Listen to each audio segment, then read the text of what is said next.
Hello and welcome to another edition of Power of the Pen. I'm excited that today we're going to be doing a little bit of unpackaging of a collaborative book entitled Raising the Bar, Conversations with Industry Leaders Who Go Above and Beyond for Their Customers.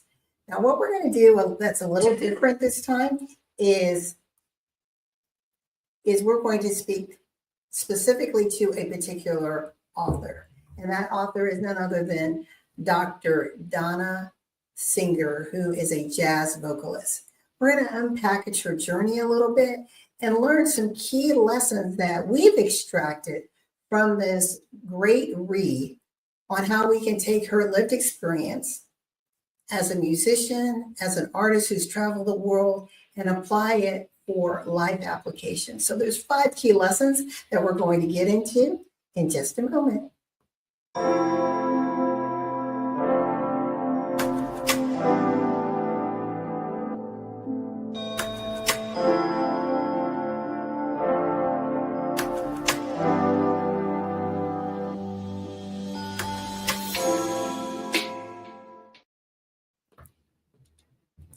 Well, I'm Luana Bradford, and I'm the host of Power of the Pen. And we come on every single week with books, authors to inspire, enlighten, and help expand the way you look at the world, see the world, and relate to one another. It's all about creating connection, right? And today, as I mentioned, we are going to be talking about Raising the Bar, which is volume 10 in a series by Dr. Tamara Patzer, who is the collaborator in this. There are 7 authors featured in this book. And we're going to focus on specifically Dr. Donna Singer. I'm also one of the featured authors, and I'll just read off the other authors in case you wish to get this book and follow along. It is Lauren Cohen, Chris Quintana, Sherry Gallagher, Antharina Arul, myself, Luana Bradford, and Summer Hartman. But today we are going to unpackage a little bit about what Donna Singer has to say in her chapter, Feeling the Jazz. And one of the things that I notice is in business, in life, we can always learn from others, right? We can learn and extract from their lived experiences.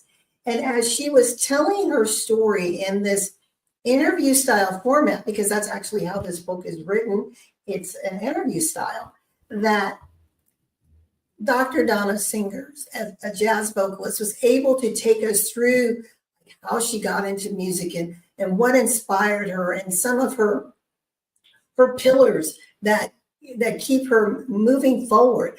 Thought leader like former President Barack Obama, musical giant Mahalia Jackson. These are individuals who have formed and shaped her lives, including many of the great jazz artists in the past. But I want to just tell you just a little bit about her. Is not only is she an author, but she has traveled the world with her amazing talent, allowing just her voice to bring that gift of song to all of us. So from the Metropolitan Opera, the Lincoln Center, Carnegie Hall, JFK, Switzerland, Italy, the steps of Buckingham Palace, she's done it all. She's a recording artist as well, and she has taken her love and passion for education as an educator and helping to provide opportunity and insight to others coming in the arena, in the musical arena, but also she unpackages just her learned and lived experiences.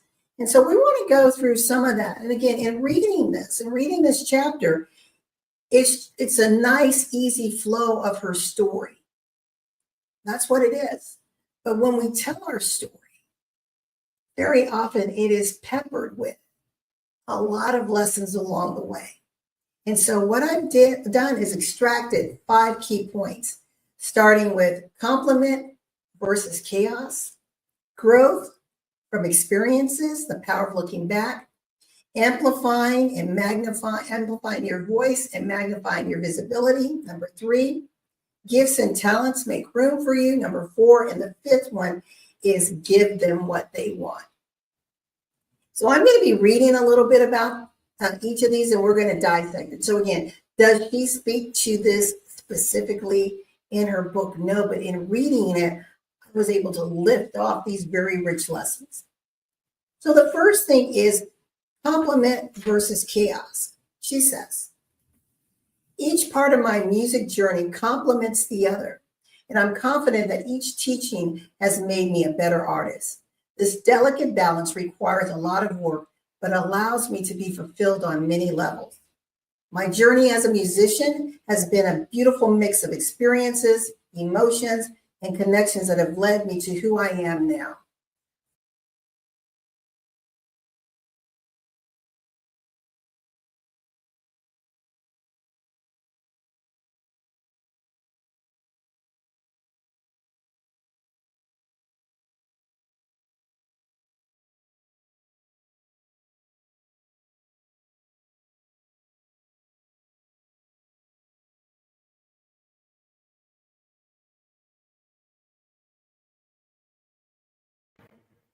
We okay here?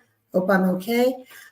We've been having a few technical difficulties because of storming, so my apologies.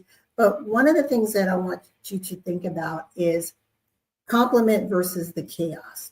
So as we are going through life, we're wondering sometimes, why are these things happening to us? Why are we having to do things a certain way? Why is there a need for a certain amount of discipline and dedication? But when we look back, it's in that hindsight that we're able to see the journey and realize that it was all scalable. It all worked together for our good. And that's what she's saying here, is that her experiences, each part of her journey, the good and the bad, the celebrations and the trials, complemented one another.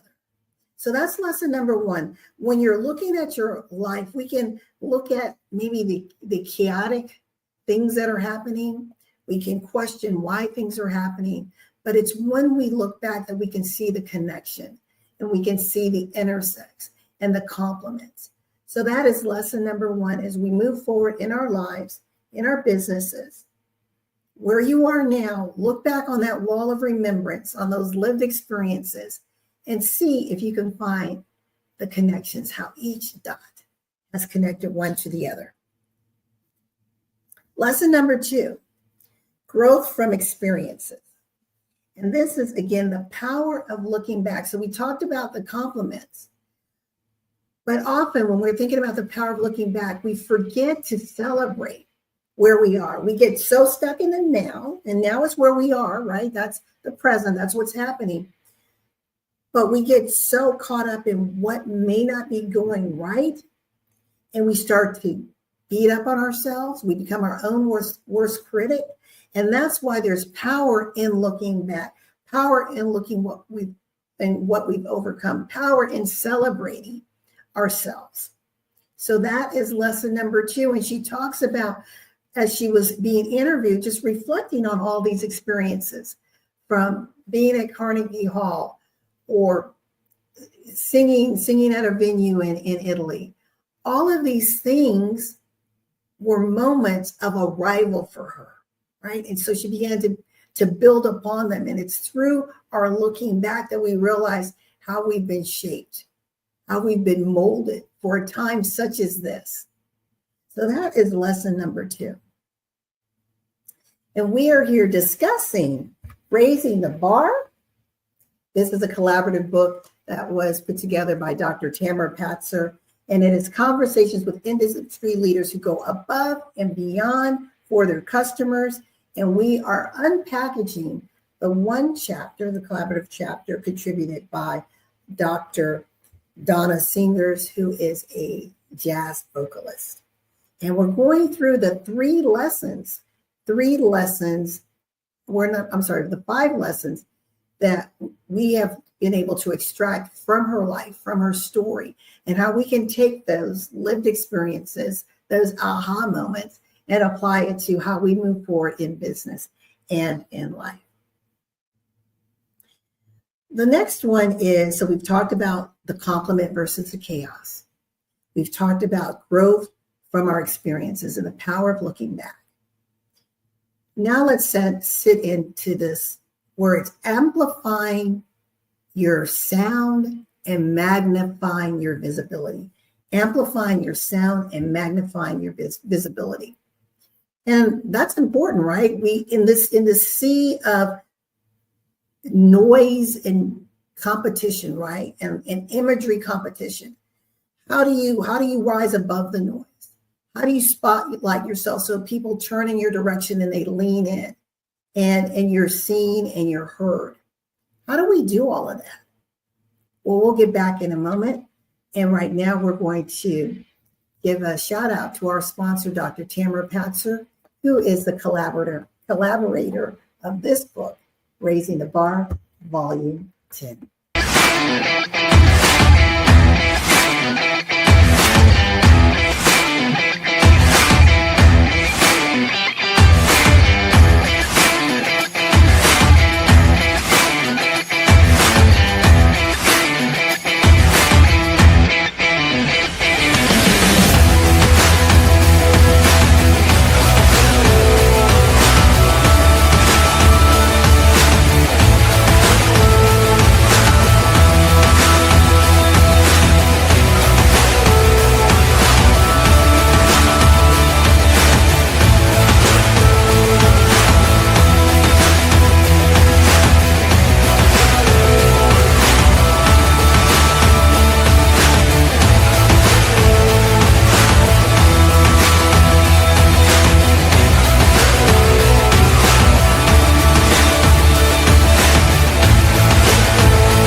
All right, we're back to unpackage that question of item number 3, or that key lesson, amplifying your sound and magnifying your visibility. We're coming from the book, Raising the Bar.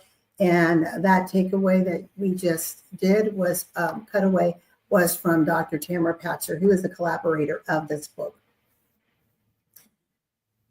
When we're thinking about the noise and the competition and how do we amplify and magnify, one of the things that she said, and I want to read this to you because this is pretty powerful. She said, when we talk about the music charts, most people immediately think about the Billboard rankings. She says these tend to favor mainstream performers and their sales numbers, leaving independent artists out in the cold. And how many of us can say, I can identify with that? You're used to certain mainstream or standard ratings, rankings, and you're trying to find out, well, how can I compete in this vast ocean that seems like it's almost impossible to break through? She says the Roots Music Report exists as an alternative that gives those solo acts a chance to be heard. See, it's important that we think about what's in our industry and look at other ways. So you may still compete and try to get into different lanes that are going to give you the visibility that you want. I'm not discounting that, and I'm not saying do not do that. Yes, continue to cast your net. Also, look for those opportunities that may be a smaller landscape that you can come in and create a greater presence, greater sense of visibility and recognition. And that's what this Roots Music Report, she says, exists as an alternative to give the solo artists that recognition. She said it's like a refreshing breeze in the music world. It's a platform featuring only indie artists, allowing them to get noticed and form a dedicated fan base. Unlike the Billboard rundowns, which mainly focus on sales, the Music Report emphasizes the caliber of music more than anything else. This makes it an invaluable asset for independent musicians without the same financial backing or public recognitions that others may have. So what it does, when you're able to find lesser known avenues, it helps to normalize and level the playing field somewhat, so that you can step onto the playing field and get the notice, get the visibility that you're looking for. And that's very important. So you want to have different lanes that you can move in within your respective industry to heighten your visibility and amplify your voice.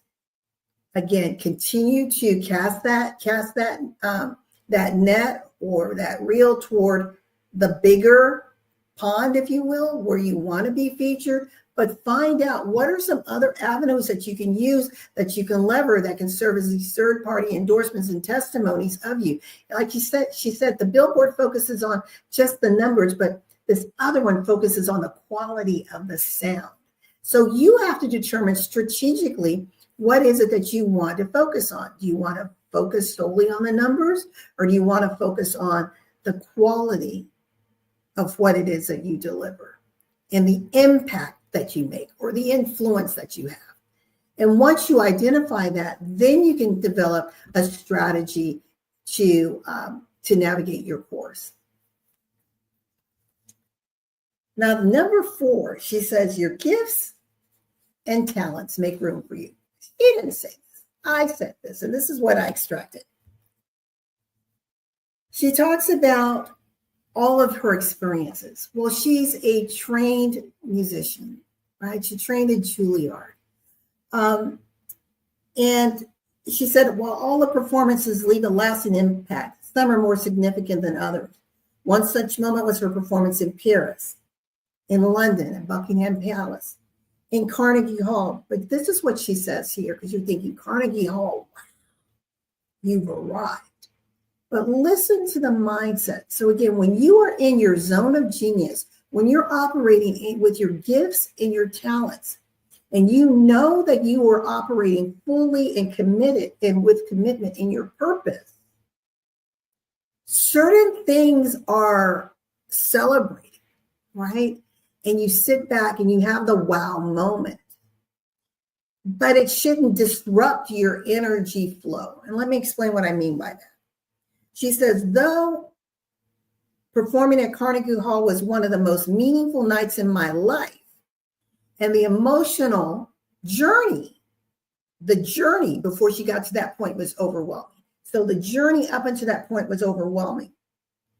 She said, and the weight of the moment hit her, but she said she did not feel new or intimidating when she stepped on the stage. So the moment, right, being in that celebrated of a platform was a wow factor. It was emotional, right?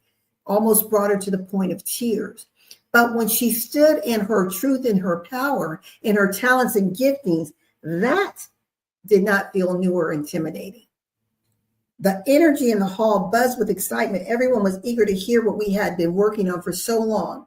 The connection between me and the audience was undeniable. And during the performance, we were able to give each other time and space in which we could coexist peacefully for a short period of time. So when we show up authentically in our gifts and our talents, and we show up for our clients, we are coexisting for a moment in time. There is an energetic exchange happening, right? We are moving goods and services for an exchange of something in return. It may be a monetary exchange. It may be that time exchange. It may be a reputational exchange that is occurring. So I want you to think about that as you are moving forward in your gifts and your talents, realizing that your gifts and talents make room for you. And though your moment and your point of elevation may tug at you, and it may be just an emotional pull, it may be overwhelming, when you step into that sweet spot, when you step into that zone of genius, that's when there's no intimidation, because you know what you know. And you're able to truly flow and soar in your gifts, in your talents, in your point and moment of excellence. And that's what she was talking about here, is that it did not feel new or intimidating because she was doing what she was called and purposed to do. Her gifts and talents were showing up in a way that it made room for all the opportunities to come to her, that she could comfortably open up the door and walk through them, because she had prepared. She had done the reps. She had built a reputation, and she stood in confidence, knowing who she was and how she was showing up. Are you that person who knows who you are and how you're showing up every single day? That's important. We'll be back in just a moment.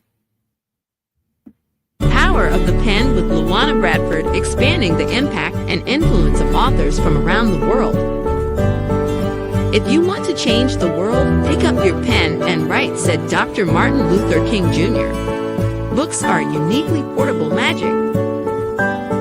Power of the Pen spotlights authors from around the world. Listen as authors share messages that educate, motivate, inspire, and entertain. Join us each Sunday at 2 p.m. Eastern on e360tv.com. We are back for the 5th lesson, Business Lessons from Music to Life, that we extracted from one of the collaborative authors in this book, Raising the Bar, Conversations with Industry Leaders Who Go Above and Beyond for Their Customers. And the author that we're featuring today is none other than Dr. Donna Singer, jazz vocalist, amazing. Follow her. Her music is absolutely beautiful, very transformative, very soothing. And you can see what concerts she has upcoming for this year as well as in 2026. But let's go into, we're talking about the 5 lessons that we extracted in reading this. So her chapter is just taking us through her musical journey in an interview format. But from the read, I was able to pull up 5 key lessons that I feel that we can apply both in our life and in business, hence the show title, Business Lessons from Music to Life. We talked about going from compliment to the versus the chaos, growing from our experiences, the power of looking back, amplifying amplifying our sound and magnifying our visibility, recognizing that our gifts and talents make room for us. And then the last one is give them what they want. Give them what they want. And we're referring to our customers because our customers, ladies and gentlemen, have an expectation. If they are our customers, I'm not talking about people you're trying to attract, our existing customers, right? We have a loyal following, people who love our goods and our services, our products and our services. You want to make sure you give them what they want. You want to make sure that you're maintaining consistency, quality, relevancy. And this is what she says about that. She said that, oops, let me find this really quick. She talks about the importance of bringing together the diverse audiences and having a huge repertoire that she can pull from. But she says, when it comes to live performances, I take into account the audience and their expectation. So I want to ask you, when you think about what it is that you're providing, your products and your services, do you take into account that if it's that core, the expectations that client may have on the other end? Are you thinking about the quality and the consistency in what you're doing? So she says, I take into account the audience and their expectations. While I incorporate some original songs, I primarily stick to the songs I know the audience will enjoy and connect with, meaning that thing that first endeared her to them. I think the worst thing in the world is maybe you've gone to a concert and you're waiting for that song, right? And they're busy playing all of their new material and you're like, but I came because I wanted to hear just that one song. Where is that song? And it never comes. And you, even though it was a great performance, you feel a little let down because that one song was missing. And she says, it's about finding the balance between giving the audience what they want and introducing something new and exciting. So no matter what it is, however we show up, however we serve, whatever we're giving in our products and our service and our time, we want to make sure that we're meeting that expectation, that we're giving them what they expect while introducing a new item, a new piece, a new service. We want to tickle their interest. Right? We don't want to flood them with something that is like, well, I didn't come, that's not what I signed up for. I wanted this. And how many of you have maybe gone to a restaurant and you love a particular dish? I mean, you've been going there for years and you enjoy it. And you go there one day and they're like, we have a new menu. No problem. And you are looking for your item and it's no longer there. And you're thinking, well, that's okay because I'm a loyal customer. I'll come and I'll make my request. can I still get that, whatever it is? And they're like, no, we don't have it in our menu anymore. Okay, but you used to do it, but do you mind? Can you possibly ask the chef if they can do it for me? No, we can't. And, and you feel a little let down. You feel a little disappointed. And she's saying she doesn't do that. She tries to always keep that client's expectation top of mind, incorporating what they want, sticking to the songs I know they will enjoy and connect with, and finding that balance. And she says one of the ways she achieves the balance is by combining familiar songs. She may add some unique twists and segues. And she gave an example. She went from Purple Rain to the Beatles' Blackbird and Bye Bye Birdie. And she says it was a creative way to bring different songs and create a cohesive and engaging performance. And she says by finding the balance between the tradition, meaning that which you do all the time, your core, and exploration is an ongoing journey for me as a jazz musician. And that's for us in business all the time. When we're looking at remaining relevant, but innovative, we want to make sure we give them what they want. We keep and maintain that connection. We manage the expectations, and then we tickle them with something new, something innovative that they can explore and not feel that they've been abandoned and forgotten about. So these are 5 lessons. Again, it's a great book, 7 authors, 7 key tips that you can take away and apply to your life and business. We came from Business Lessons, Music to Life is what I entitled this segment, but it's from the chapter written by Dr. Donna Singer entitled Feeling the Jazz. And she is an amazing jazz vocalist. Please look her up. You can find her music on Apple Music and Spotify. And take the time to also get a copy of the book. It's available on Amazon. And also, if you're thinking about being a guest on Power of the Pen, and you're wondering how you can do that, it's really simple. You can DM me on social media or send an info to Luana at Bradford Group MTG. Again, put Power of the Pen in the subject line and email guest info. And we will get back with you and have a conversation and see how your book may be able to be spotlight and enhanced on the platform of Power of the Pen. With that, I want to thank you so much for joining us for another edition of Power of the Pen. And just remember, in life and in business, when your vision intersects with opportunity, success is inevitable. Bye for now.